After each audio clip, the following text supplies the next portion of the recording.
여러분 생각하기에 지금 이 시대는 어떤 시대 같아요? 잘 생각해 볼 필요가 있는 것 같아요. 여러분 그 지구본을 보셨죠? 지구본 어떻게 돼 있어요?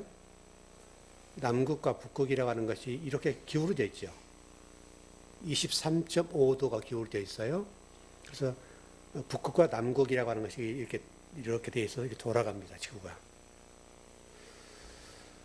그런데 지금 시대는요, 이 남극과 북극이라고 하는 것이 기준점이 돼서 지구가 돌아가고 있는데, 현대 사회는 무극화 시대다. 그래요.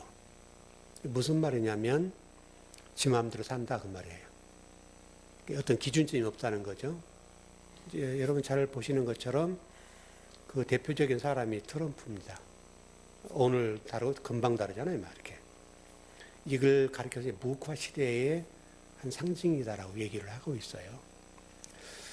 무극화 시대가 되면 자기 마음대로 생각하고 자기 마음대로 모든 것을 이렇게 이해하는 거니까 복잡하죠. 그래서 좀 세계가 좀 혼란 속에 빠져 있고 지금 그런 것 같아요. 여러분 옛날 냉전 시대에는 소련 진영과 그 다음에 자본주의 간의 극한 대립이었죠. 그런 시대였는데 지금은 이제 무극화 시대가 돼서 자기가 옳다고 생각하면 가버린 거예요. 그러니까 답이 없는 거죠. 내가 옳다는데 이게 답 없잖아요, 여러분. 그런 시대인데요.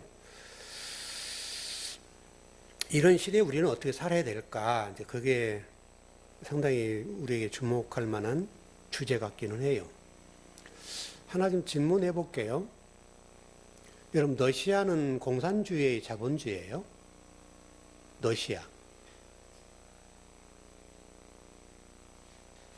좀 혼란스러워요. 우리나라가 우크라이나와 러시아가 전쟁을 했을 때 어느 쪽을 좀 많이 이렇게 편향적으로 갔었어요? 우크라이나 쪽이었죠. 왜 우크라이나로 이렇게 좀 기울어졌던 거냐면 러시아를 공산주의로 봤기 때문에 그래요. 근데 여러분 러시아는 공산주의가 아닙니다. 자본주의입니다. 다만 푸틴이 독재 정치를 하는 거예요. 그것 차이입니다. 우크라이나라고 하는 나라는 여러분 우리가 굉장히 우리 우방이라고 생각하는데요. 여러분 잘 생각해 보시면 6.25 때 우리나라를 쳐들어왔던 나라가 우크라이나입니다. 북한과 더불어서 우리나라를 침공에 들어왔던 나라가 우크라이나입니다. 근데 우리는 좀 많이 미국이 그쪽 가 있으니까 이렇게 좀 기울어져 있는 느낌인데, 그래서 제가 그런 얘기를 많이 했죠. 러시아를 미국적인 관점에서 안 보고 주관적인 관점 잘 봐야 된다. 그런 쪽으로 아마 얘기를 많이 했던 것 같은데, 근데 우리 어떤 정치권이나 뭐 정부에서 마찬가지인데 러시아보다는 우크라이나 쪽으로 이렇게 약간 기울어졌던 시간 같았어요. 이게 좀 많이 안타까웠던 건데, 지금 여러분 북한 같은 거 생각해 보세요. 북한이란 나라가 뭐 우리 같은 민족입니다만은 우크라이나가 자기들이 우리 남침했을 때 도왔던 그런 나라인데 러시아와 손을 잡고 공격해 버리잖아요. 지금 당장 여러분 러시아가 북한을 필요로 하죠. 용병 비슷하게 총알바지 필요하니까. 근데 장기적으로 보면 여러분 러시아는 우리나라와 손 잡을 수밖에 없어요. 왜냐하면 경제적인 이 비에 대해서 북한에 대해서 먹을 게 없거든요. 우리나라에는 얼마든지 먹을 게 많고 서로 이렇게 교류할 수 있으니까 아마 앞으로 러시아 쪽에서 우리나라와 이렇게 연결이 될 거고, 왜냐하면 러시아가 나갈 공간이 없잖아요. 이게 지금 공간이. 유럽에서는 다 지금 차단하고 있으니까 그렇게 될 것 같고요. 어떻든 지금 우리나라가 우크라이나라고 하는 나라와 러시아라고 하는 나라의 두 사이에서 보고 지금 이란과도 관계도 그렇고, 그다음에 미국, 이스라엘 이런 관계 속에서 보는 것처럼 지금은 무국 시대라는 관점을 생각하고 미국이라는 나라가 항상 우리 우방은 아닐 수 있다. 이 생각을 해야 돼요. 왜냐하면 여러분 미국은 언제든지 자기 나라의 위협적인 존재가 되면 그 나라는 부셔버리거든요. 이게 미국이에요. 그래서 여러분 지금 현재도 그런 현상이 일어나고 있죠. 여러분 지금 우리가 미국 이란을 공격하고 이스라엘 이란을 공격하면서 그 주변 국가들이 무기를 구매하잖아요. 그 무기를 구매하는데 이제 미국에서도 구매하고 이제 그렇습니다만은 미국의 무기는 워낙 비싸잖아요. 그래서 우리나라 방산산업 쪽으로 기울어져서 많이 사갔거든요. 근데 그 우리나라의 어떤 무기들을 우리가 수출하는데 가장 방해한 나라가 어딘지 아세요? 미국이에요. 미국이 그 나라들의 압력을 가해서 우리나라 무기 못 사게 해요. 그럼에도 불구하고 워낙 3분의 1 가격밖에 안 되니까 우리나라가 많이 사가고 지금도 상당히 호황을 이루고 있죠. 그러니까 이란 전쟁에 의해서 가장 이득 본 나라는 우리나라예요. 현재로는. 앞으로도 이제 이번에 중동 지역에서 우리나라 무기가 상당히 맹위를 떨쳤고 96% 정도 그 방어를 했다고 하지 않습니까? 그래서 미국보다 훨씬 앞서요. 그런 상황에 대해서 지금 미국이 놀래고 있는 거고요. 여러분 실질적으로 우리나라가 지금 여기 미사일이나 이런 방어 체계들을 지금 생산해낸 지 얼마 안 됐죠. 왜냐하면 미국이 못하게 했잖아요. 우리나라의 그 사거리를 제한해서 뭐 딱 정해놓고 못 만들겠잖아요. 근데 얼마 되지 않았잖아요. 이게 풀어진 지가 지금 여러분 몇 년 안 됐어요. 몇 년 안 됐는데 지금은 뭐 수천 킬로 날아갈 수 있는 미사일 만들고 있고 방어 체계들 이런 것들을 어마어마하게 만들어 버린 거예요. 그리고 여러분 생각해 보면 이제 그렇게 좀 생각이 되더라고요. 우리가 북한이란 적대국, 우리나라 같은 동족이지만 전쟁이 언제 일어날지 모르는 이런 상황 속에 6.25 전쟁 이후로 한 70년 지나왔죠. 근데 여러분 유럽이나 다른 나라들은 방산산업을 하향산업으로 다 없애버렸어요. 지금 현재요. 그러니까 뭔가를 만들어내려고 해도 만들 수가 없어요. 왜? 그런 인프라가 구축이 돼 있지 않아요. 미국마저도 뭐 하나 계약하려고 몇 년 있다가 가져올 수밖에 없는. 왜냐하면 이게 인프라 구축이 돼 있지 않아요. 그래서 예를 들어서 부산에 하나 있다가 한다면 뭐 북한에 저쪽 위에 있는 것처럼 굉장히 멀잖아요. 미국은 나라가 비행기 타고 날아가야 가는데 우리나라는 부산 근처로 해서 이런 게 딱 해서 딱 인프라 구축해서 배 하나만 만들더라도 딱 돼 있어가지고 착착착 금방 하면 되는 거예요. 그러니까 우리는 미국에 3년, 5년 할 때 우리 1년이면 끝내버린 거죠. 근데 가격도 싸요. 성능은 미국보다 좋아요. 왜냐하면 메이드 인 뭐 미국 이제 아메리칸에서 뭐요? 그 인지도가 훨씬 좋으니까 그게 비싸고 그런데 우리나라는 후발주자잖아요. 우리는 이제 기술까지 주잖아요. 왜냐하면 미국 이겨 먹으려고 하니까 기술도 이제는 주겠다 사가라 이렇게 돼서 이제 무기를 팔거든요. 근데 저는 그 생각이 들었어요. 다른 나라들은 유럽이랄지 기타 모든 나라가 방산산업을 손대지 않았을 때 우리나라는 늘 북한이 미사일 쏘고 늘 들어왔잖아요. 그러니까 우리는 계속해서 그쪽을 발전시킨 거예요. 그러니까 우리는 지금 미국을 능가할 만큼 지금 무기가 그 정도로 좋아요. 뭐 비행기가 이제 만들어내지 않습니까? 물론 뭐 F-15나 F-35 그거는 못 가지만 그 밑에 단계로서는 어마어마한 거예요, 우리나라가. 그 정도 단계가 돼버렸으니까 오히려 그러니까 북한이 존재함으로 인해서 우리는 방산산업이라고 하는 것이 엄청나게 발전했다. 좀 이런 관점으로 볼 수가 있겠고요. 그래서 이 기술력이 어마어마하게 뛰어났어요.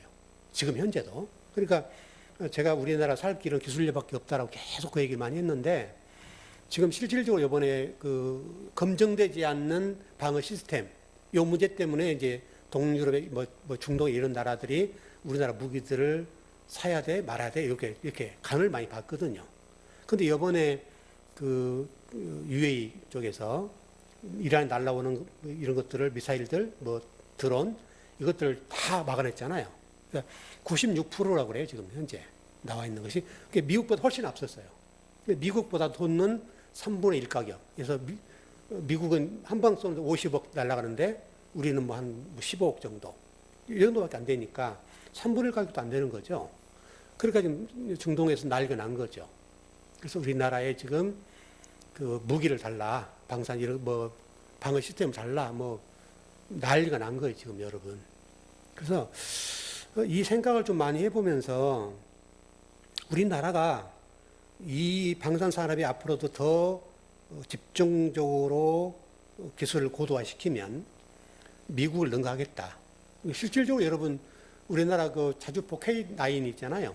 이런 것들이 지금 그다음에 전차 이것이 여러분 어마어마합니다. 우리나라 군사력으로 세계 5위잖아요. 예를 들어서 여러분 그 유럽의 빅4라고 하면 영국, 프랑스, 이탈리아, 독일 이게 네 나라거든요. 네 나라 다 합쳐봐야 우리나라의 자주포 뭐 이런 전차 게임도 안 되는 거예요. 네 나라 영국 여러분 어마어마한 나라 아닙니까? 영국, 독일, 프랑스, 이탈리아 하면 굉장히 강대국이잖아요. 전쟁을 많이 우리나라와 한다. 우리나라도 게임도 안 되는 정도예요. 그 정도 우리나라가 지금 전쟁에 관련된 이런 것이 굉장히 앞서가는 거죠. 그러니까 다른 나라 함부로 못하는 거예요. 앞으로 우리나라를. 여기다 정말 우리가 기술력을 더 좀만 앞세워서 한다면 미국도 앞으로 좀 쉽지 않을 거예요. 그래서 우리나라가 그렇게 됐으면 최고 좋겠다. 그 생각을 하는데요. 이 이야기를 하는 것은 오늘 본문과 관련돼서 지금 그렇게 말씀을 드리는 겁니다. 여러분 오늘 본문의 이야기 보면 달란트 지난주에 우리가 달란트 얘기를 좀 하다가 다 못 마쳤는데 달란트 얘기를 우리가 성경을 해석할 때 어떻게 하냐면 자본주의식으로 해요. 달란트 비유를. 여러분 마태복음 25장에 나와 있는 달란트라고 하는 건 비유죠. 근데 비유인데 비유로 해석하지 않고 그것을 자본주의식으로 달란트 비유를 해서 5달란트, 2달란트, 1달란트라고 하는 것을 통해서 우리 사람들의 재능으로 봐버려요. 하나님 너에게는 5달란트 재능을 주셨다. 그 재능을 남겨. 이렇게 가는 거예요. 2달란트, 뭐 집사님은 2달란트 받았으니까 그걸 남기세요. 1달란트 받은 자에게는 남기세요. 이렇게 가는 거예요. 그러면 여러분 이 성경이 원래 얘기하려고 했던 의도와는 전혀 상반돼요. 이 달란트 비유를 예수님께서 왜 했냐 이거예요. 지난 시간에 제가 조금 힌트를 드렸는데 달란트 비유라고 하는 것은 여러분 비유고요. 비유. 비유라는 말은 실체를 얘기하려고 하는 거잖아요. 뭔가 거기에 메시지를 담아놓고 뭔가 실체에 대해서 얘기하려고 하는 건데 그 실체가 뭐냐면 바리새인이에요. 바리새인을 비유하면서 5달란트, 2달란트, 1달란트를 얘기하는데 5달란트, 2달란트의 부분에 관해서는 얘기가 없죠. 잘했다, 뭐 충성했다 이렇게 얘기하고 1달란트 얘기를 하면서 땅에 묻었다 이 얘기를 좀 하려고 하는 거잖아요. 이 얘기가 어떤 얘기겠어요, 여러분? 그게 바리새인들, 유대인들 향해서 하는 건데 너희들이 지금 땅에 묻었다는 말이잖아요, 지금. 뭔가를 묻었다는 얘기잖아요. 바로 지금 달란트 비유에서 여러분 그 이야기를 하고 있는 거예요.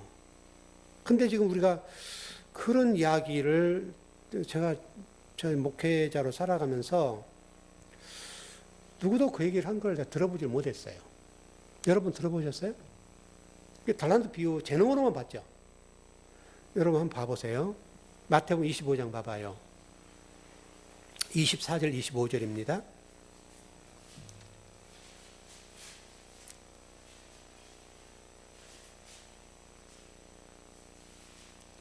일단 1달란트를 땅에 묻었다는 걸 생각하고 좀 보자고요. 마태복음 25장 24절에서 25절이에요. 예, 시작. 1달란트 받았던 자는 와서 이르되 주인이여 당신은 굳은 사람이라 심지 않는 데에서 거두고 해치지 않는 데에서 모으는 줄을 내가 알았으므로 두려워에 나가서 당신의 달란트를 땅에 감추어 두었었나이다. 벗어서 당신의 것을 가지셨나이다. 지금 종이 주인의 뜻도 모르고 주인을 두려워해서 그것을 땅에 묻어버렸다. 그 말이죠. 그러니까 이렇게 이해할 수 있을 것 같아요. 율법을 지키지 않으면 이라는 전제. 지금 한 달란트가 지금 이 문제와 관련돼 있어요. 한 달란트가 율법과 관련돼 있단 말이에요. 일단 좀 정리를 하면 이스라엘 백성들은 선민이죠. 그리고 지구 전체의 배꼽이죠. 하나님이 그들을 특별한 민족으로 선별해서 선택하셨어요. 그리고 그들에게 율법을 주었어요. 율법을 줬는데 그 율법을 가지고 그 안에 머물렀어요. 그러니까 율법을 통해서 뭐를 해야 돼요? 실체를 봐야지요. 지금 여러분 달란트 비유의 한 달란트 얘기가 그 얘기하는 거예요. 실체를 보지 못하고 땅에 묻었다는 말은 율법만 가지고 있는 거예요. 율법만 가지고 있는데 그 율법을 가지고 실체를 못 보니까 너희들은 지금 그걸 땅에 묻었다라고 얘기하는 거예요. 자, 더 한번 보죠. 마태복음 25장 28절 30절 봐봐요. 예, 시작. 그에게서 그 한 달란트를 빼앗아 10달란트 가진 자에게 주라. 무릇 있는 자는 받아 풍족하게 되고 없는 자는 그 있는 것까지 빼앗기리라. 이 무익한 종을 바깥 넣어둔 대로 내쫓으라. 거기서 슬피 울며 이를 갈리라 하니라. 이미 제가 설명드렸던 대로 우리 지금 교회들에서 우리 기독교가 이 달란트 비유로 보지 않고 재능으로 본다. 일단 이게 성경 해석에 오점을 남긴 거고요. 여러분 비유잖아요, 비유. 비유란 사실 놓치면 안 돼요. 그러니까 그런 식으로 해석하니까 하나님 왜 나에게는 한 달란트를 주셔? 이렇게 이해하는 거예요. 저 사람은 5달란트 줬는데 내가 뭐가 잘못 못났나? 사랑 못 받나? 이렇게 우리가 이게 차등이 생긴단 말이에요. 근데 그 얘기하려고 하는 게 아니에요. 여러분들 보세요. 5달란트를 맡았던 자나 2달란트 맡은 자에게 성경 뭐라고 얘기하는가 하면 착하고 충성된 종아. 근데 더 재밌는 것은 네가 작은 일에 충성했다고 그래요. 작은 일. 그러니까 5달란트 받은 사람이 5달란트를 남겼고 1달란트도 했던 사람들 다 가져갔잖아요, 지금. 그런데도 불구하고 좀 2달란트나 다 똑같이 착하고 충성된 종아, 네가 작은 일에 충성했다 그래, 작은 일에.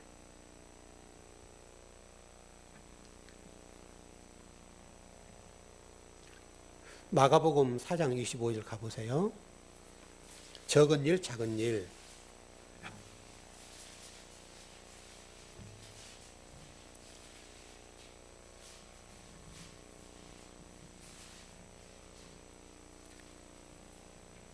마가복음 4장 25절. 일단 거기에 펴 놓으세요. 더 읽어야 되니까. 네, 시작. 있는 자는 받을 것이요 없는 자는 그 있는 것까지도 빼앗기리라. 똑같은 말씀이죠. 자, 21절에서 24절 한번 보죠. 마가복음이요. 4장. 예, 시작.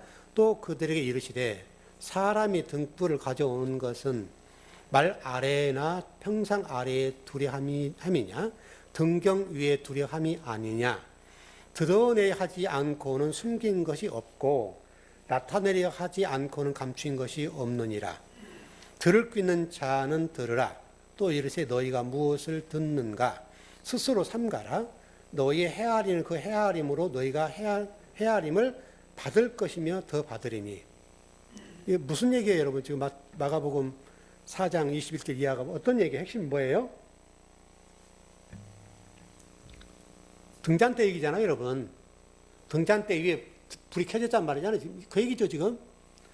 근데 여러분, 제가 1달란트는 지금 율법이라고 그랬어요. 율법인데 그 율법을 복음을 나가지 뭐 그리스도를 보지 못한 것, 실제로 진리를 보지 못한 거라고 얘기했단 말이에요. 근데 지금 더 정확하게 얘기하면 지금 우리가 금방 읽었던 마가복음 4장 21절, 25절 말씀 25절까지 보면 어떤 얘기하면 등잔대 얘기예요. 왜 저 한 달란트 얘기하는 등잔대를 끌고 나올까? 여러분 등잔대는 어디에 있죠? 성전에 어디에 있어요? 성소에 있잖아요, 여러분. 그리고 불을 밝히죠. 여러분 지금 우리가 등을 불 켰죠? 만일에 우리가 밤이라고 생각해 보자고. 지금 낮이니까 좀 그런데 밤이라고 생각하고 등잔대에 불이 안 켜졌으면 어떻게 될까요? 깜깜하죠. 그 얘기예요, 여러분. 그러니까 여러분 등잔대라고 하는 것이 어떻게 된 것이냐면 한 달란트로 등잔대를 만들어요. 한 달란트. 아까 마태복음 25장에 나온 그 한 달란트가 등잔대를 만드는 재료예요. 등잔대는 금을 이렇게 펴서 만든 거잖아요, 여러분. 펴서 이렇게 입히지 않습니까? 그게 한 달란트예요. 한 달란트인 등잔대에 등을 올리는 거예요. 이 등잔대에 등을 올렸다는 말은 이 등불이 없으면 성전은 캄캄하다는 말이에요. 지금 유대인들, 특히 바리새인들에게 하나님께서 책망하신 이유가 그거예요. 한 달란트가 여러분 작게 보일지 모르는데 성전에 불을 밝히는 등잔대란 말이에요. 그러니까 5달란트나 2달란트나 1달란트나 역할이 다른 것 뿐이지 쓰임새는 어마어마한 거예요. 여러분 등잔대에 불이 없으면 성전에서 아무것도 못하는 거예요. 그런데 지금 유대인들은 그거를 모르는 거예요. 지금 바리새인들은 그 한 달란트를 놓쳐버리니까 땅에 묻어버린 거죠. 이게 안타깝다는 거예요, 여러분. 한 달란트 바리새인들 지금 얘기인데 엄청난 일이잖아요, 여러분. 여러분에서 제가 말씀을 공부하고 탐구해서 여러분들의 말씀을 전하는 자 입장인데 제가 하나님 앞에 얘기하는 거죠. 하나님,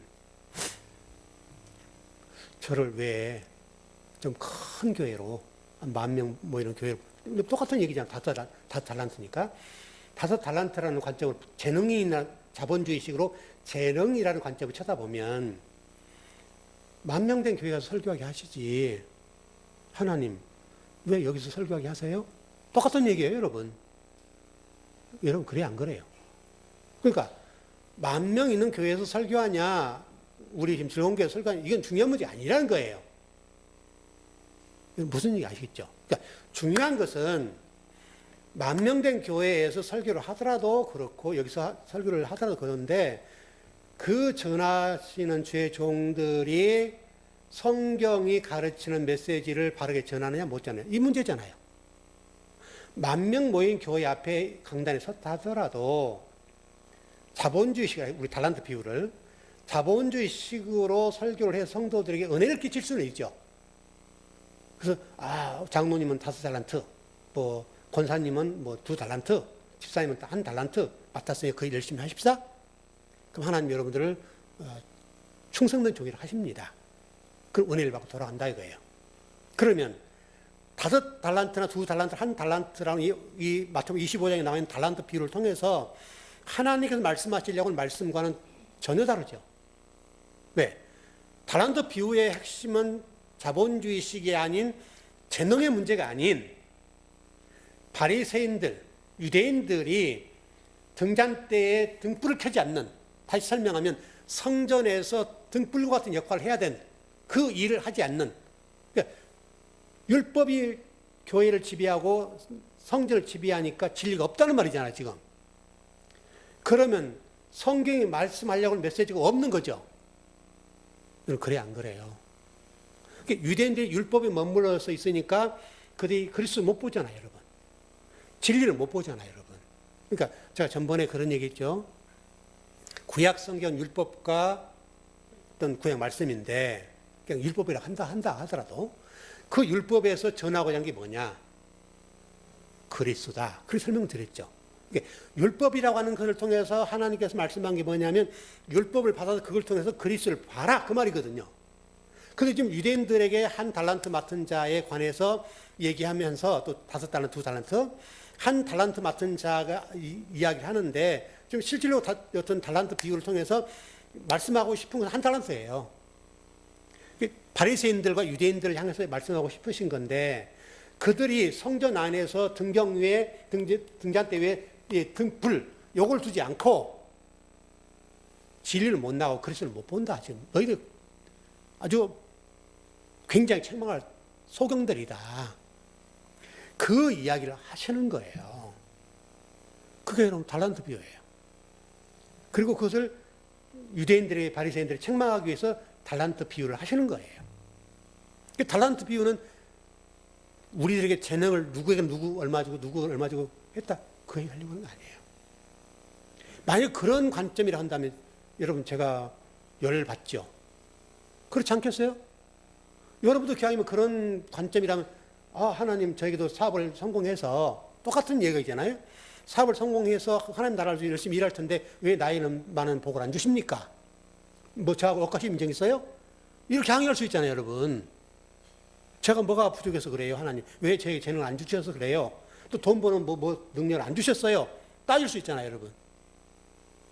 여러분 그러지 않습니까? 어떤 사람이는 뭐 1000억대 뭐 1조를 주는데도 왜 하나님 저에게는 이렇게 불공평하게 왜 이렇게 안 주셔요? 할 수가 있는 거잖아요. 목회자도 마찬가지잖아요. 기왕에 목회하는 입장을 한다면 만 명 모인 교회에서 예배하고 설교하는 게 훨씬 낫지 않아요? 만약 그런 관점이라면.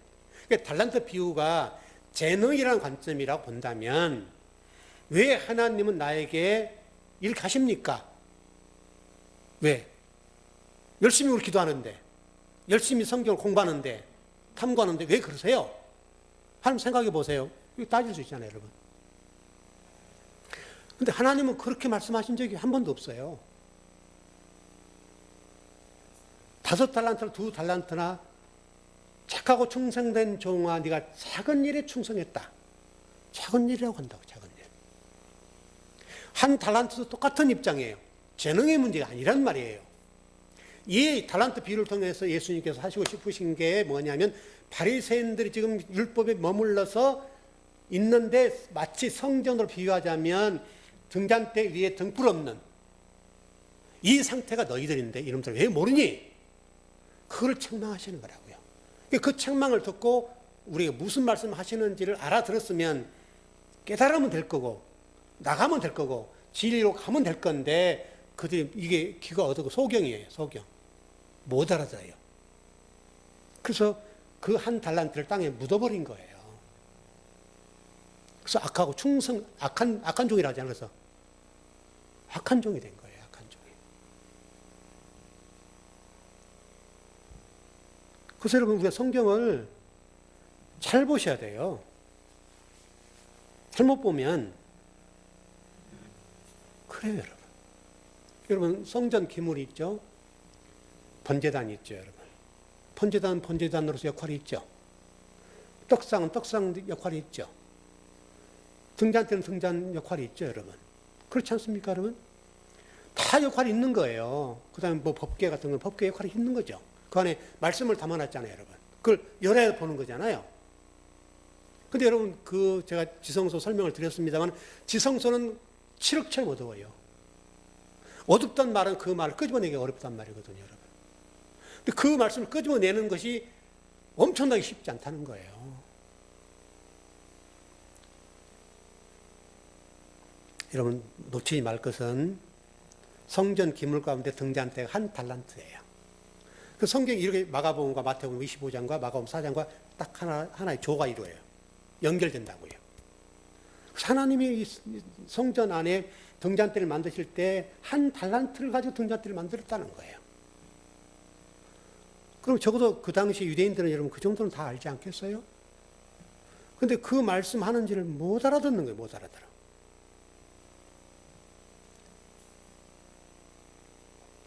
등불 위에 등잔대 위에 등불을 두지 않으면 어떻게 되냐 이 말이죠, 지금 여러분. 그리고 성전에 불을 못 켜면 어떻게 되냐 이 말이죠. 예배를 못 드리죠. 아무것도 못하는 게, 한 달란트 역할이 좀 작은 게 아니죠, 여러분. 성전에 불을 못 밝히면 예배를 못 드려요. 제사장 사역도 못 해요. 떡상, 분향단, 여러분 다 아무것도 못 하는 거예요. 그게 무슨 의미가 있겠어요, 여러분? 지성소에 여러분 복귀의 말씀 있는데 어떻게 보겠어요? 못 한다니까요, 여러분. 그 떡상은 떡상도 역할이 있고, 분향단은 분향단도 역할이 있고, 등잔대는 등잔대 역할이 있고, 번제단은 번제단 역할이 있고, 지성소 안에 법궤는 법궤 역할이 있는 거예요. 그게 각자의 역할이 있는 것이지, 그게 복을 많이 못 받고 재능의 문제가 아니라는 거예요, 여러분.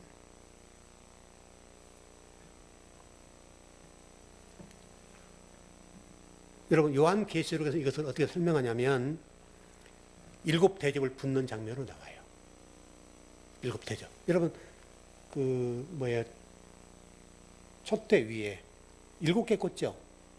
그걸 부어버리잖아요. 그 등잔 대접이잖아요, 여러분.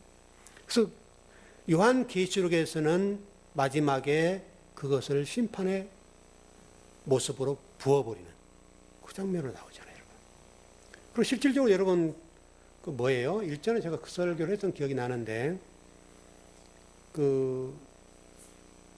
다리가 불편한 사람이 이렇게 왔을 때 예수님께 말씀하시죠. 안전 돗자리 그런 거라고 합시다. 그냥 그거 들고 와라 그러잖아요, 여러분. 그리고 실질적으로 평상 아래 등을 놓으면 안 되죠.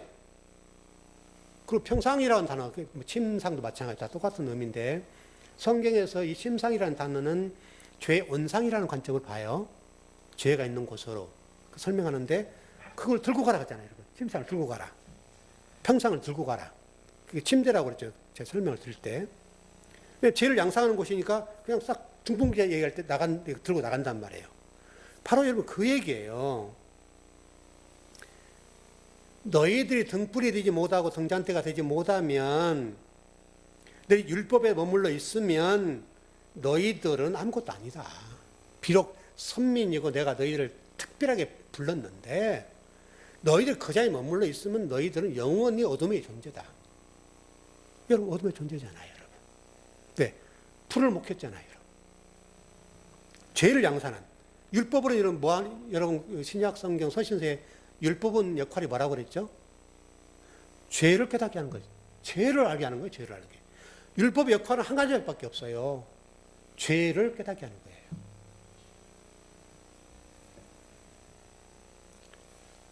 그래서 여러분,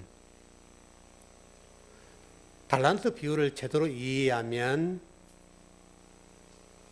우리 예수님께서 무엇을 말씀하시는지 정확하게 이해할 수가 있어요. 그러니까 여러분도 우리 교회 성도들로서 신앙생활 하시는데요. 여러분이 특별히 하나님 앞에 항의할 필요 없어요. 왜 하나님 저에게는 재능을 이거밖에 안 줬습니까? 할 필요 없어. 노력하면 되고, 또 뭔가 열심히 연마하면 또 올라가죠. 그런 거지. 여러분, 얼마나 서글픈 일입니까, 여러분? 같이 앉아 계신데 한 분에게 5달란트 주셨다 생각하고 한 달란트 주셨다 생각을 해보세요. 얼마나 하나님 불공평하냔 말이죠. 여러분, 요한계시 18장 3절 가봐요.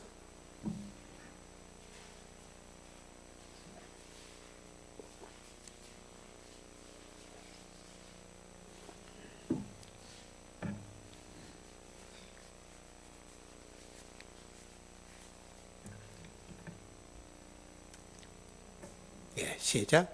그 은맹의 진노의 포도주로 말미암아 만국이 무너졌으며, 또 땅의 왕들이 그와 더불어 음행하였으며, 땅의 상인들도 그 사치의 세력으로 치부하였도다 하더라. 달란트 비유도 마찬가지고, 전번에 불의한 재물로 친구 사기라는 말도 좀 했었죠. 다 똑같은 얘기예요. 이게 교회를 마치 어떤 식으로 정리하냐면 장사하는 식으로 지금 설명하고 있는데요. 잘못된 장사는 성경에서는 은맹이다. 그래서 설명하시면 유대인들과 바리새인들 얘기를 하는 거예요. 잘못된 장사를 하면 안 되는데 유대인들이 지금 잘못된 장사를 하는 거예요, 지금. 여러분 마태복음 21장으로 한번 가봐요. 12절, 13절.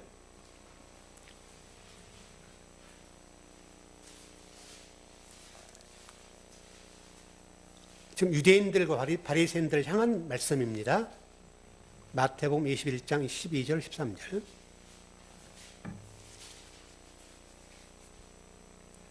예, 시작. 예수께서 성전에 들어가서 성전 안에서 매매하는 모든 사람들을 내쫓으시며 돈 바꾸는 사람들의 상과 비둘기 파는 사람들의 의자를 둘러엎으시고 그들에게 이르시되 기록된 바 내 집은 기도하는 집이라 일컬음을 받으리라 하였거늘 너희는 강도의 소굴을 만드는도다 하시니라. 요한복음 18장과 똑같은 말씀인데 강도의 소굴이죠. 성전이 기도하는 집이고 성전은 아버지 원함 있는 곳이잖아요. 하나님의 원함을 성취하는 것이 성전이잖아요, 여러분. 그런데 지금 유대인들은 지금 제대로 장사 못했다 그 말이에요. 장사를 했는데 잘못된 장사한 거예요.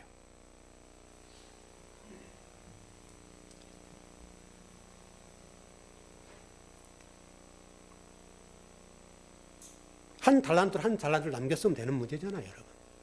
어려운 문제가 아니죠. 그 일만 했으면 되는 건데, 그래서 바리새인들 향해서 돈을 사랑한 사람들이다. 그렇게 지금 성경이 설명을 해요. 이 장사한다고 하니까 여러분 좀 이상하게 생각할지 모르겠는데, 이 장사라고 하는 것은 하나님 원함을 이루는 것, 성취하는 것을 장사라고 하는 거예요. 표현상. 이해하기 쉽게 성경에 설명하고 있어요, 여러분.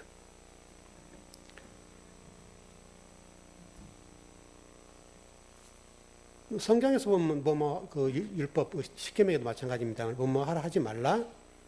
또 10,000달란트 그 얘기 나오고 막 그런 얘기 많이 나오죠. 그 모든 것들은 간단한 거예요. 우리들에게 이런 말씀들을 통해서 제가 지난주 말씀드렸나요? 적어도 성도들이 종된 그리스도인으로 마치 유대인들이 지금 바리새인들이 종된 그리스도인이잖아요. 1달란트를 받았는데 이거를 안 남기면 어떻게 될까? 막 불안하잖아요. 땅에 묻어버렸다고 그랬는데 이게 지금 종된 신앙생활을 하는 거예요.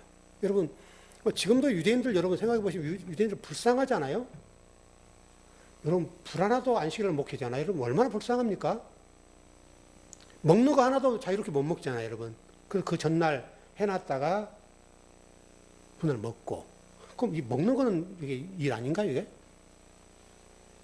얼마나 불행해요, 이거. 근데 여러분, 우리는 그런 거 없잖아요? 얼마나 복된 거예요, 여러분. 불을 켜고 싶으면 켜고, 눕고 싶으면 눕고, 여러분, 주일날 오후에 가서 쉬려면 쉬잖아요? 근데 유대인들은 그러지 못해요, 여러분. 종된 신앙생활. 종도 종 나름이죠. 좋은 종도 있고 나쁜 종도 있어요. 예를 들어서 하나님이 왕이시니까 하나님의 종이면 굉장히 귀한 종이죠. 나쁜 종의 종이면 어떻게 돼요? 불행한 일이죠. 그렇잖아요, 여러분. 이게 둘로스라는 게 종이라는 단어인데 묶이다는 말이거든요. 묶다 이 말이에요. 묶는데 누구에게 묶을 것이냐. 그 말이거든요. 하나님께 묶이면 복이죠, 여러분. 하나님께 묶이면 굉장히 큰 복이죠. 여러분 그 대통령의 비서관? 그 정도 되면 여러분 소설이 퍼렇잖아요, 여러분. 엄청나잖아요. 요즘은 여러분 그렇다고 그래요. 요즘 애완견들이 많이 우리나라에 좀 유행하고 그런데 부잣집 개와 가난한 사람들의 집의 개와 다르죠? 달라요. 대우가 달라요, 대우가.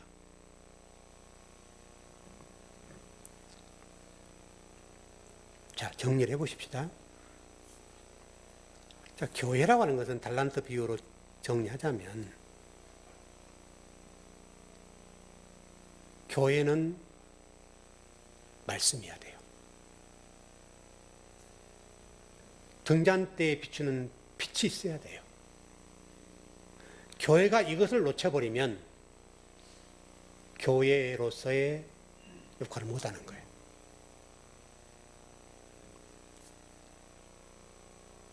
그걸 1달란트를 통해서 또는 바리새인을 통해서 유대인들을 통해서 우리에게 힘주어 말씀하신 하나님 메시지예요. 저는 이 시대에 그렇게 봐요. 제가 아까 모두에 우리나라가 살 길 생각하면서 좀 고민을 하면서 우리나라 기술력을 저는 계속 그 얘기 많이 하죠. 그런 것처럼 교회도 똑같아요. 저는 우리 교회가 세계 1등 교회가 될 수 있다고 봐요. 아이고 목사님 뭐 그렇게 할지 모르는데 제가 얘기하려고는 숫자 얘기하는 게 아니에요.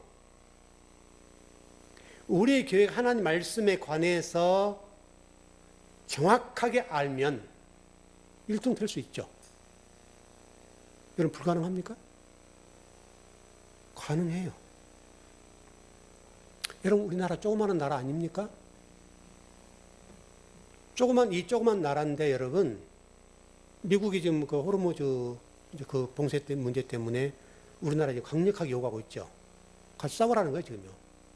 뭐 총알바지를 하라는 얘기인지 뭐 돈을 대라는지는 모르겠지만 지금 일본, 우리나라, 중국, 그다음에 뭐 유럽 뭐 이런 나라들이 와서 도와라. 좀 선진국들만 좀 이렇게 집어서 얘기하는 거잖아요. 이게 돈 된 나라들. 우리나라가 그렇게 됐어요. 그렇게 힘이 있어요 지금. 그러면 우리나라 지금 군사력이 5위잖아요. 굉장히 지금 어려운 시기다. 그래서 제가 지금 그 북극, 남극 이제 그 얘기를 해드렸던 이유가 이제 그런 거예요. 그래서 지금 지 맘대로 하는 시대니까 우리가 이것을 어떻게 해야 할 것이냐 이제 굉장히 이제 우리 정치권이나 대통령 유정자들이 골머리를 앓을 거예요. 돕자니 또 이란이 걸리고 그쪽 뭐 호르무즈 원유 수입하는데 또 이 걸림돌이고 안 돕자니 또 관세 때릴 것 같고 뭐 복잡하죠. 여러분 제가 전번에도 말씀 좀 드렸습니다만은 여러분 미국이라는 나라가 지금 우리나라의 그 사드 이런 것들을 빼가 버렸잖아요. 그럼 적어도 우리나라의 양해를 구해야 되지 않습니까? 그런데 그냥 빼갔잖아요. 자기들 유익을 위해 빼가 버린 거죠. 그럼 우리는 어떻게 하냐 이거죠. 그러니까 지금 이재명 대통령이 그 얘기 했잖아요. 우리는 자주국방 해야 된다. 근데 그게 사실은 무서운 말이거든요.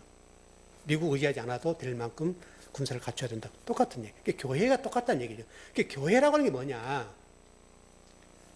이 숫자 노름이 아니라 교회는 하나님 말씀을 정확하게 잘 전해주고 제대로 전해주는 교회여야 된다. 그게 지금 한 달란트를 통해서 우리 말씀하신 얼마나 중요한 메시지인지 몰라요. 교회 등잔대에 불이 밝혀지지 않으면 땅에 감춰진 한 달란트 맡은 자의 역할과 똑같은 거예요. 그게 여러분 지금 우리 마태복음 25장에 나와 있는 말씀이고 바리새인들 향해서 예수님께서 책망하신 말씀 가운데 5 달란트를 말씀하시면서 말씀하신 거예요.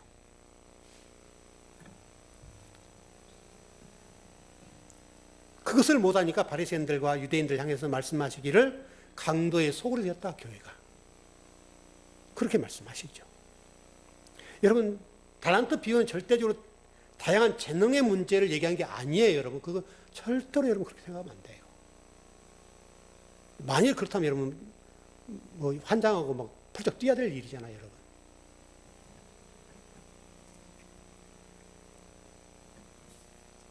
여러분 주기도문에도 보면 우리의 죄를 사하여 주옵시고 근데 참 이게 번역이 성경을 공부하면 공부할 재밌는 게 뭐냐면 이런 문제 때문에 재밌어요.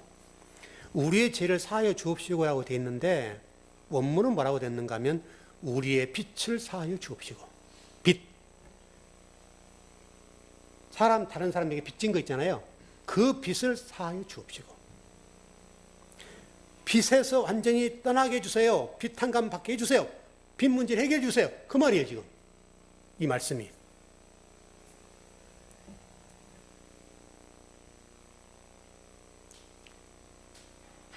간단하게 정리 시간이 많이 갔네요. 16절. 간단간단 정리할 것 같으네요. 시간이. 예, 마태복음 15장 16절. 예, 시작. 너희가 나를 택한 것이 아니요 내가 너희를 택하여 세웠나니 이는 너희로 가서 열매를 맺게 하고 또 너희 열매가 항상 있게 하여 내 이름으로 아버지께 무엇을 구하든지 다 받게 하려 함이라. 이게 택했다는 단어가 나오죠. 택했다는 말이 어떤 말이냐면 간단하게 정리할게요. 그냥요. 교회가 뭐냐라고 하는 거 똑같은 얘기. 교회가 뭐냐? 교회는 밖으로 끄집어내는 것. 밖으로 끄집어낸다는 말이, 그럼 교회에서 끄집어낸다는 말이 아니라 세상 속에 있는 사람들 끄집어내서 교회로 오게 하는 거. 이게 지금 택하다. 택하다. 택하다는 단어는 세상으로부터 우리를 끄집어내서 하나님 품으로 옮기는 것. 이게 교회의 일이에요. 이게 교회의 일. 그래서 교회는 헬라어로 택했다. 그렇게 설명할 수 있어요. 그리고 이게 택했다는 단어에서 놓치지 말 것은, 아브라함이나 모세나 뭐 이런 사람들에게 하나님께서 내 친구 그 얘기 하잖아요. 친구 개념이에요. 친구 개념. 왜 그러냐면, 그걸 정리 빨리 해드릴까요?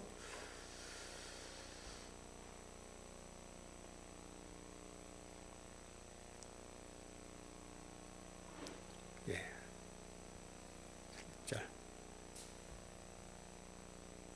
네, 17절 한번 봐보죠.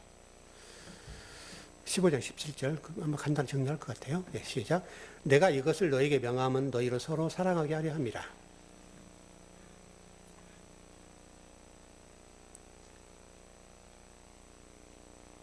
여러분, 남자 자녀들, 남자들, 아버지들하고 얘기 잘 하나요? 대면대면하죠? 대면대면하죠? 왜냐면 원래 그래요. 마음이 없는 건 아니고 있는데 잘 안 돼요. 여러분, 아브라함과 이삭과 야곱이 죽어서 어디로 갔어요? 막벨라굴은 알 거고, 지역이 어디죠? 어느 지역이 막벨라 굴? 창세기에 나와 있는 얘기인데 헤브론으로 갔죠. 헤브론, 막벨라 굴. 헤브론이라는 말이 뭘까요? 그러면 이제 그 얘기 하려고 그래요. 힌트를 아까 앞에 드렸는데, 헤브론이라는 단어 자체가 여러분 친구라는 뜻이에요. 무슨 얘기냐면, 하나님과 우리가 마지막 단계에 가는 단계에서는 친구가 돼요. 그래서 아브라함, 이삭, 야곱 친구다. 이게 하지 이런 말이 아니고요. 그렇게 가깝다는 거예요. 그렇게 가깝다. 그렇게 설명하는 건데, 그 헤브론이라고, 헤브론. 성경의 마지막 엔딩이 뭐냐면 막빌라 굴인데 그게 헤브론입니다. 그래서 아브람도 막빌라 굴, 헤브론의 막빌라 굴로 마지막 매장, 그 부인 이삭, 야곱 다 막빌라 굴, 헤브론의 매장이 됩니다. 그리고 성경이 끝나버리는 거죠. 그게 뭐냐면 하나님과 우리 친구란 말이고 그게 영생이란 말이에요. 그렇게 정리가 끝나버려요.